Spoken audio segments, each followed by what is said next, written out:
A summer Sunday, 1914. All across Europe, the bells were pealing, calling men and women to church. Sunday, the Lord's Day, and a day of rest. It was a world of firm beliefs.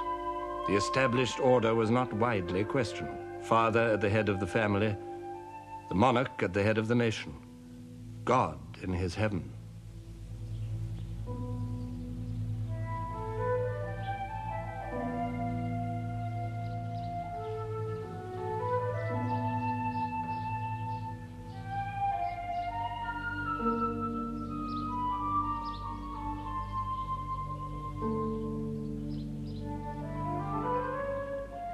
Sunday after church was a day of quiet pleasures. Little Donny daydream cried of Idaho, so now you know.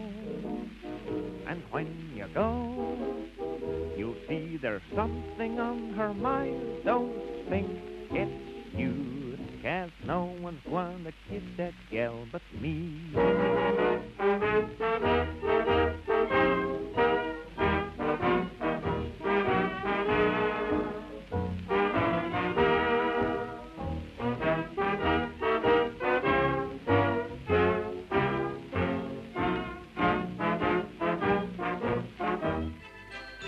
In the Bois de Boulogne, the Tiergarten or Rotten Row, the aristocracy displayed themselves.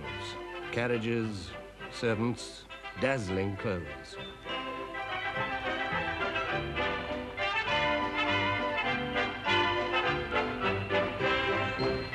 Material progress had marched swiftly in the peaceful decades before 1914. It was a world of novelties, clashing with established ways. Wireless and telephones, motor cars and motorcycles, electric light and electric trains, submarines and airships. A world humming with new energy and power. But under the smiles, the relaxation, it was a world of tensions.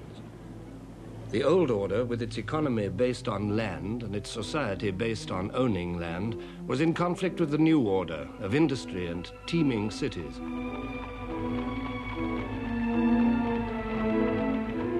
Industry had uprooted populations, expanded them beyond belief, tempted them, enriched them, and impoverished them.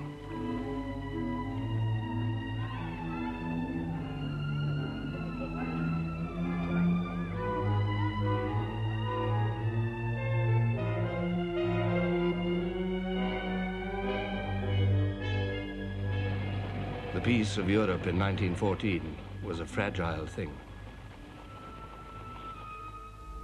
On the idle hill of summer, sleepy with the sound of streams, far I hear the steady drummer, drumming like a noise in dreams. In the Germanic empires, lying across the heart of Europe, the clash of old and new was obvious.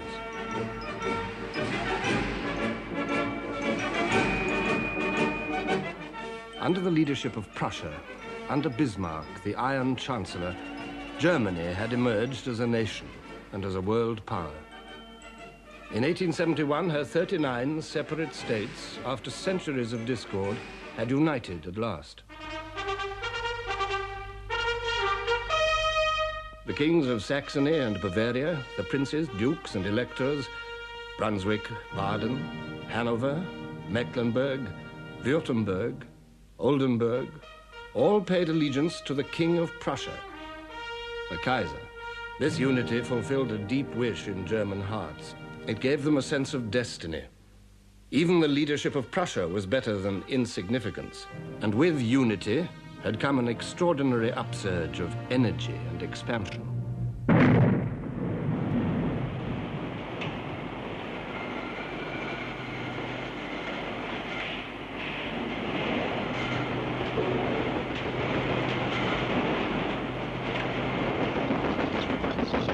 In 1871, there were 41 million Germans. In 1913, there were nearly 68 millions, an increase of more than half. And more than half of them were living in towns and cities.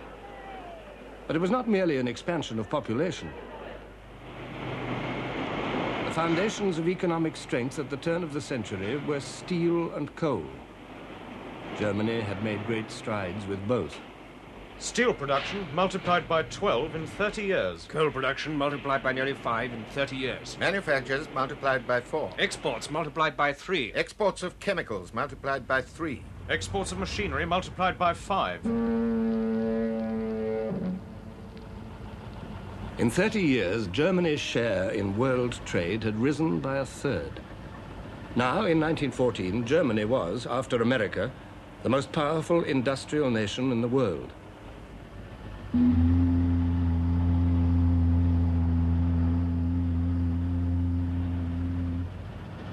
The epitome of her industrial might lay in the firm of Krupp. Essen, city of steel, where the first Krupp factory was built, became, by 1902, a great city with its own streets, its own police force, fire department and traffic laws. There are 150 kilometers of rail, 60 different factory buildings, 8,500 machine tools, 7 electrical stations, 140 kilometers of underground cable, and 46 overhead. Germany delighted in the prowess of Krupps. When Alfred Krupp died in that year, the Kaiser attended his lavish funeral and called him a German of the Germans.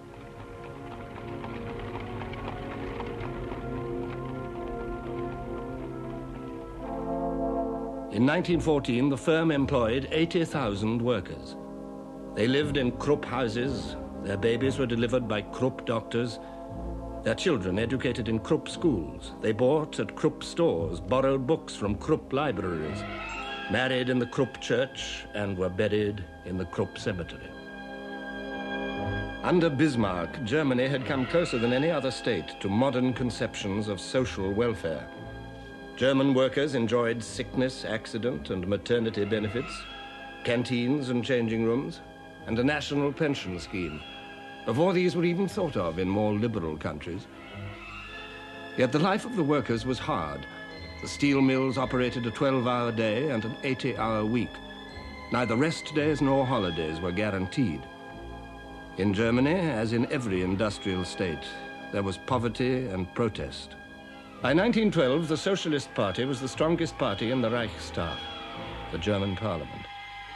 But the Reichstag did not rule Germany. The Kaiser ruled Germany through officials whom he personally appointed. No one, says Sir Winston Churchill, should judge the Kaiser Wilhelm II without asking the question, what should I have done in his position? Imagine yourself brought up to believe that you were appointed by God to be the ruler of a mighty nation. Imagine succeeding in your 20s to the prizes of Bismarck's 3 victorious wars. Imagine feeling the magnificent German race bounding beneath you in ever-swelling numbers, strength, wealth, and ambition. And imagine on every side the thunderous tributes of the crowds and the skilled, unceasing flattery of the court. With this background, subjected to these pressures, trying to hide a left arm withered from birth, for 30 years Wilhelm II had vexed and perturbed the peace of Europe, but always short of war. His first public utterance when he came to the throne was addressed not to the people, but to the army. We belong to each other, I and the army. We were born for each other and will indissolubly cleave to each other. I promise ever to bear in mind that from the world above, the eyes of my forefathers look down on me, and that I shall one day have to stand accountable to them for the glory and honor of the army.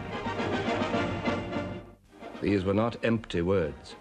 The German Kaiser was also the King of Prussia, and it was precisely for the sake of Prussian strength that the other Germany, the Germany of the merchants, the industrialists, the musicians, the philosophers, had accepted her rule.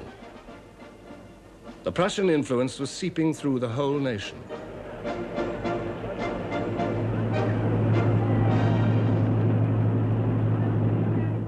It was above all a military influence, well described by one of its advocates, General von Hindenburg. The army trained and strengthened that mighty organizing impulse which we found everywhere in the fatherland.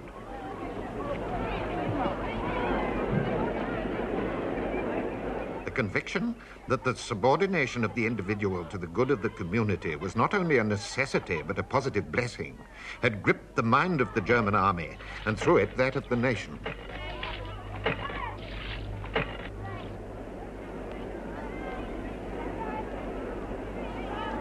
With Prussia as the core, the German Empire was the most powerful military organism in the world.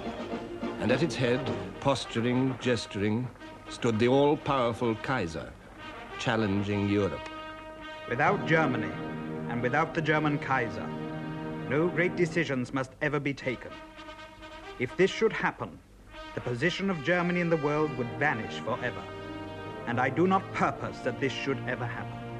To employ suitable, and if necessary, violent means ruthlessly is my duty, my fair privilege. Germany's neighbors watched her clamorous progress with alarm. The Republic of France uneasily remembered her overwhelming defeat at Germany's hands in 1870. Then the rich lands of Alsace and Lorraine had been torn from her. Patriotic Frenchmen bitterly resented the loss, and the bitterness was passed on to new generations. Think that the motherland is your second mother, that she weeps and suffers over the children they have torn from her bosom.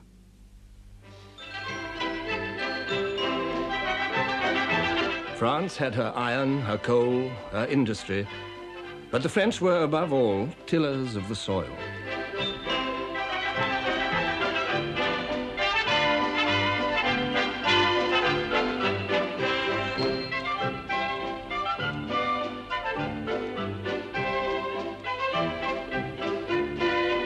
The produce of her fields and vineyards made France self-supporting. The French cared for good food. The specialities of each province acquired international fame. And while the ploughland and pastures of the provinces fed Paris, Paris itself fertilized not only France, but Europe too. The curiosity and enthusiasm of Parisians matched a period which seemed to produce new novelties every day.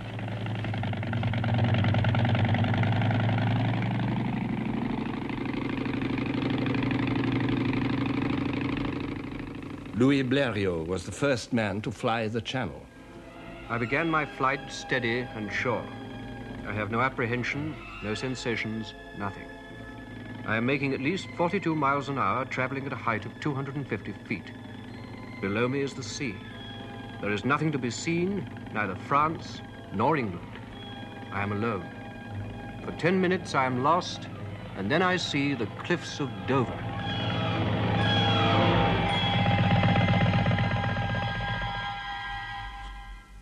There were flying experiments of another kind, not so successful.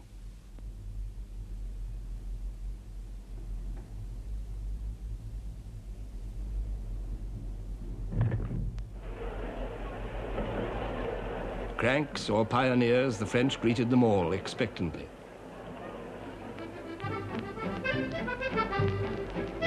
A moving pavement was displayed at the exhibition of 1900. Looking down from it, Paris was truly sovereign of cities, seemliest in sight. The wide, bustling boulevards, the cafes, the Louvre, storehouse of Europe's treasures, the imprisoned sunshine of the Impressionists, the acting of Sarah Bernard, the Moulin Rouge, and the legs of Mistinguett, dinner at Maxime's. Picasso and Matisse were painting. In her quiet laboratory, Madame Curie was discovering radium. Paris was the Mecca of the West. But Paris is not France. The glamour of Paris did not reflect the deepest truths about the French. It encouraged their optimism, but it concealed unrest and violent agitation among the industrial classes, who felt left out of a rising tide of prosperity. It concealed the backwardness of French industry in a world where this counted more and more. It concealed a declining birth rate in a world which paraded its millions. It concealed the canker at the heart of French politics, memory of the defeat of 1870, and fear of the rising might of Germany. Because of this memory and this fear, the army played a special part in the life of France. Shattered in 1870, it had made a remarkable recovery.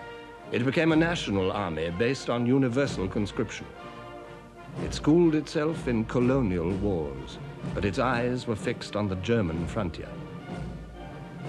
In 1914, there was a socialist government.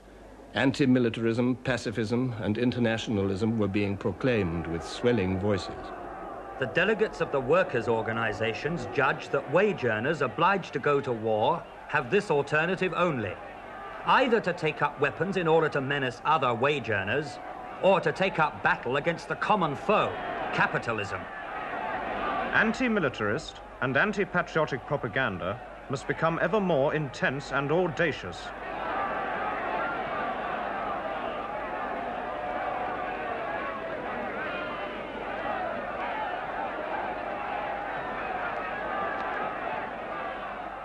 Discordant voices in France, strident voices in Germany. For as Germany pursued the destiny preached by her thinkers, another neighbor took fright. The Germans were not content with military might and industrial supremacy. They still felt cheated. They wanted a place in the sun, an empire. Between 1884 and 1890, German sovereignty was proclaimed over an area more than 4 times larger than Germany herself. And on the pretext of protecting these colonies and her expanding trade, Germany began to build a battle fleet.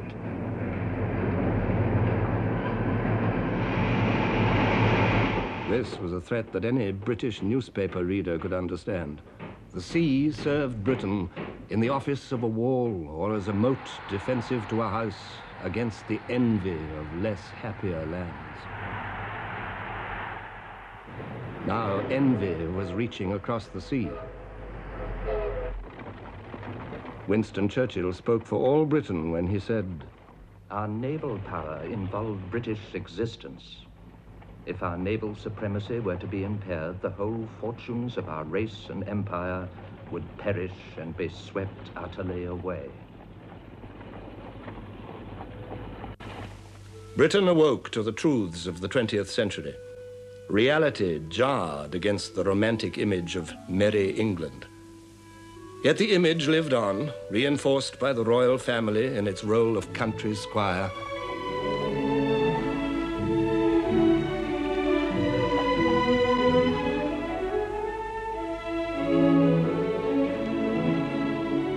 Englishmen liked to think of themselves in these terms. They attached magical virtues to walking over fields.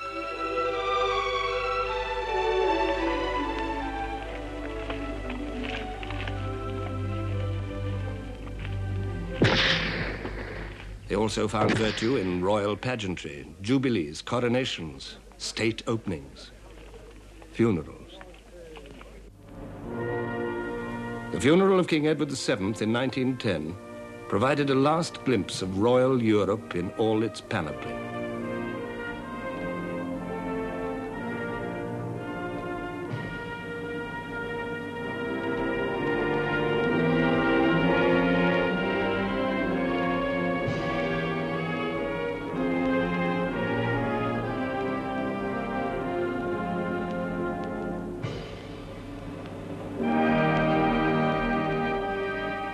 Nine kings followed Edward's coffin through the streets of London.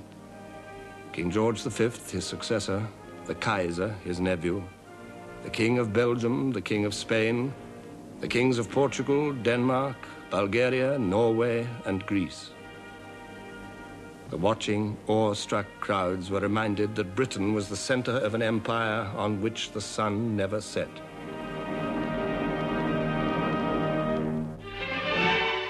The most glittering jewel of all was India. The great Durbar at Delhi in 1911 seemed to set the seal on British rule. Wearing their purple coronation robes and preceded by attendants carrying peacock fans, yak tails, and golden maces, their majesties took their thrones and faced the tens of thousands of their subjects. King George V wrote in his diary, the most beautiful and wonderful sight I ever saw. I wore a new crown for India, which cost £60,000. The amphitheatre contained about 12,000 people and about 18,000 troops.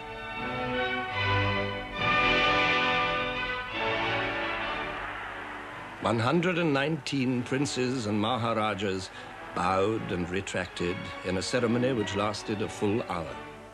The Delhi Durbar affirmed the bond between the King-Emperor and more than 300 million Indian subjects. Africans, too, were subjects of the British Crown.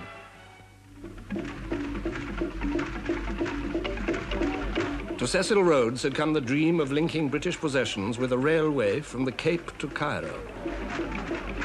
The almost unbroken pink up the map of Africa showed the dream well on the way to realization. And there were the white dominions, Canada, Australia, and New Zealand. These were the lands where men of British stock had driven down new routes, creating British populations in far distant places, half as numerous as the Britons who stayed at home.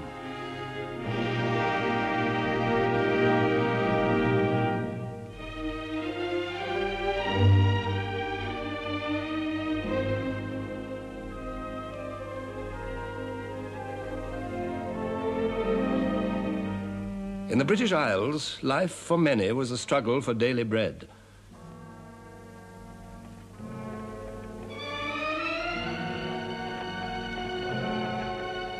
The national wealth of the country in 1914 has been computed at £14,300 million. But in the black deserts of Britain's industrial towns, working-class families could not afford decent clothes or enough to eat. In London at the turn of the century, 30.7% of the population were living below the poverty line. In York, 28% existed on a diet less generous than that of the workhouse. Small wonder that the Chancellor of the Exchequer, Lloyd George, wrote, "Our working populations, crushed into dingy and mean streets, with no assurance that they would not be deprived of their daily bread by ill health or trade fluctuations, were becoming sullen with discontent." As in Germany and in France, the workers turned to socialism. The Labour Party was born. But 40 Labour MPs could not provide a remedy.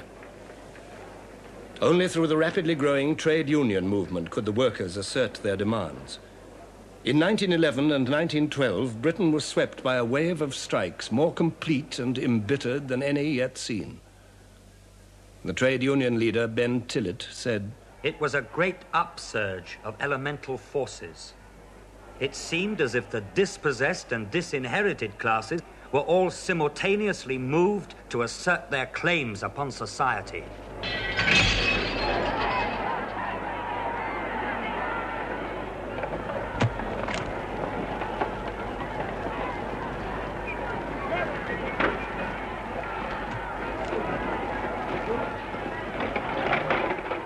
The ruling classes reacted with furious incomprehension. In Liverpool, troops were brought in to fire over the heads of the crowds. A man told Sir Austin Chamberlain, "I think the situation's so serious that I went this morning to a wholesale armourer's to buy 5 revolvers. The shopman said, 'We had 100 yesterday. We had 50 when we opened this morning. We have not one left now.'" This was England, facing a class struggle such as she had not seen for over half a century. Facing also the dispossessed who had nothing to do with class. The women. The old fight for women's rights received a new impetus from the militant suffragette movement. Nothing was safe from their attacks. Churches were burned, public buildings and private residences destroyed. Bombs were exploded. The police and individuals assaulted, meetings broken up. At Epsom, on Derby Day, a suffragette waited to throw herself under the King's horse.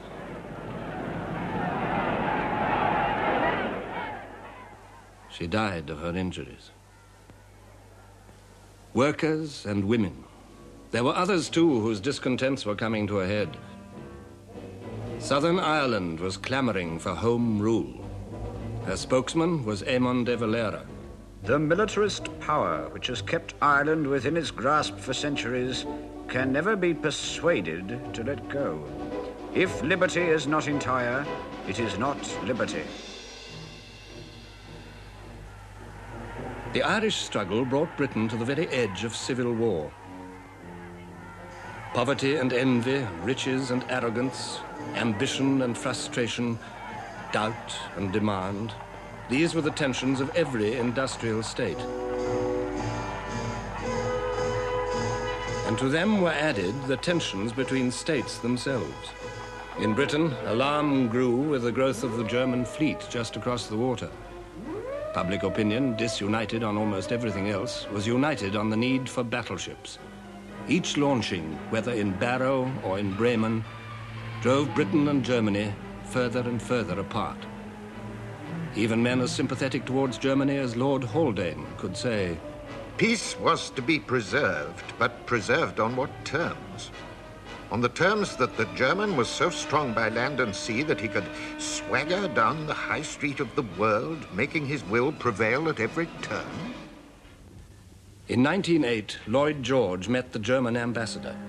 I explained to him that the real ground for the growing antagonism in this country towards Germany was not jealousy of her rapidly expanding commerce, but fear of her growing navy. But the Kaiser did not care. I do not wish for a good understanding with England at the expense of the extension of the German fleet. So, Germany's naval dreams made Britain a potential enemy, just as her military might had kept alive the hostility of France. The two nations were drawn together by Germany's challenge. The Entente Cordiale was forged. By 1914, when King George V paid a state visit to Paris and rode with President Poincaré through cheering crowds, the Entente was 10 years old. In both countries, men welcomed the end of centuries of rivalry. It seemed a good omen for peace. But the security offered by the Entente Cordiale was delusive. For France had another ally on the other side of Europe, Russia. Britain, in turn, made an agreement with her. Thus, Germany found herself faced with what her statesmen had always most dreaded, encirclement, potential enemies in the West and in the East.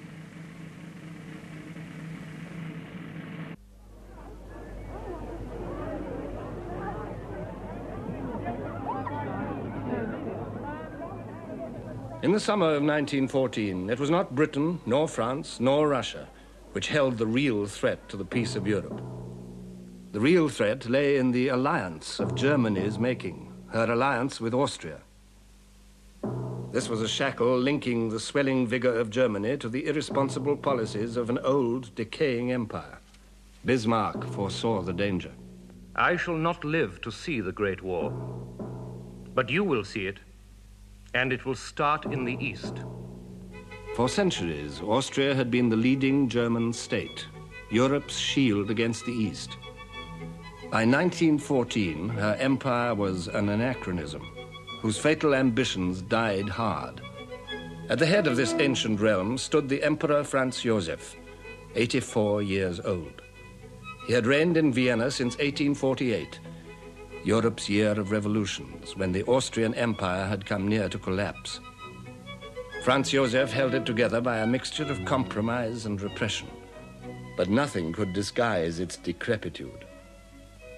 Lord Lansdowne wrote, "To human calculation, the Habsburg Empire cannot survive the decease of the Emperor Franz Joseph." The anachronism lingered on, upheld by this old man. Its ceremonies, its displays, its brilliant uniforms, the rigid protocol of the imperial court, the high-sounding titles, the wit, the music, the culture of Vienna, all belonged to a past which was becoming ever more at odds with the present. For this empire was not merely Austrian. It was, in the first place, a dual monarchy. The Austrians shared power with the Hungarians, who kept their own parliament and their own laws. Austrians and Hungarians together ruled over a mixture of peoples. Italians, Poles, Czechs, Ruthenians, Slovaks, Slovenes, Serbs. Nearly half of Franz Josef's subjects were Slavs, who viewed their masters with sullen hatred and yearned for liberation. They looked for aid outside the Austrian Empire to the free Slav countries, the rising kingdom of Serbia and the Russian Empire, protector of Slavs everywhere. Tribal memories and tribal fears agitated all these people whose borders stretched to Europe's edge. Russia would stand by the Slavs. Against Russia, Austria would need strong help. Germany had promised that help. Whatever comes from the Vienna Foreign Office is a command from me. Yet there were those in Germany who felt misgivings. In 1914, the German ambassador in Vienna said, I constantly wonder whether it really pays to bind ourselves too tightly to this phantasm of a state that is cracking in all directions. But the Austro-German alliance was a fact, leading to inescapable conclusions. In 1914, the Kaiser noted, As a soldier, I have no doubt, on the basis of information reaching me, that Russia is systematically preparing for war against us. And I frame my policy on that assumption.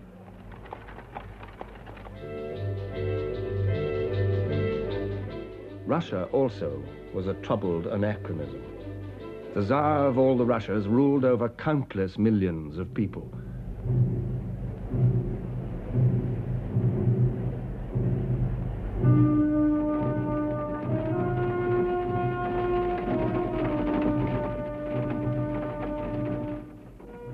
More than 130 millions of them had been counted in the census of 1897. How many more were contained in the deep hinterlands of the Russian Empire, none could say. This was the largest state in the world, a sprawling giant. Communications across it were primitive and difficult. During the thaw, almost impossible. A British diplomat wrote, No one can have the slightest idea what the country tracks in Russia are like during the spring and winter. It took me 16 days to traverse 80 miles. Over these limitless distances, the Romanov dynasty, in the person of Nicholas II, emperor and autocrat, ruled absolutely. In 1895, answering a demand for more representative government, the Tsar said, Let all know that in devoting all my strength to the people's well-being, I shall preserve the principle of autocracy as firmly and as undeviatingly as did my father.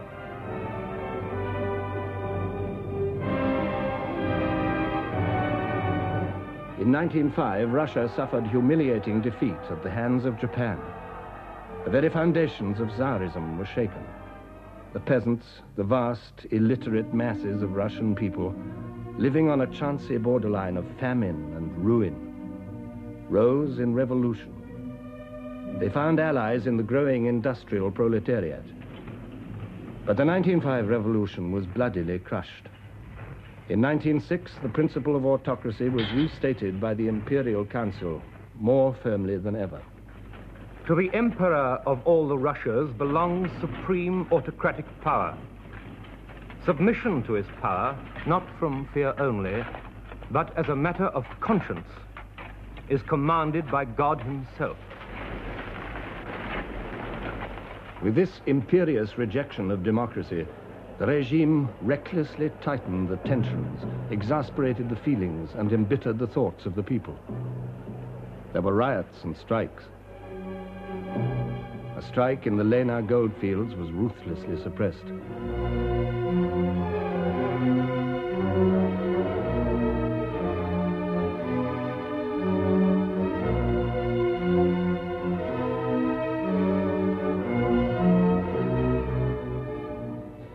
The Tsar and his court consumed their time with simple pleasures, heedless of the Russian people.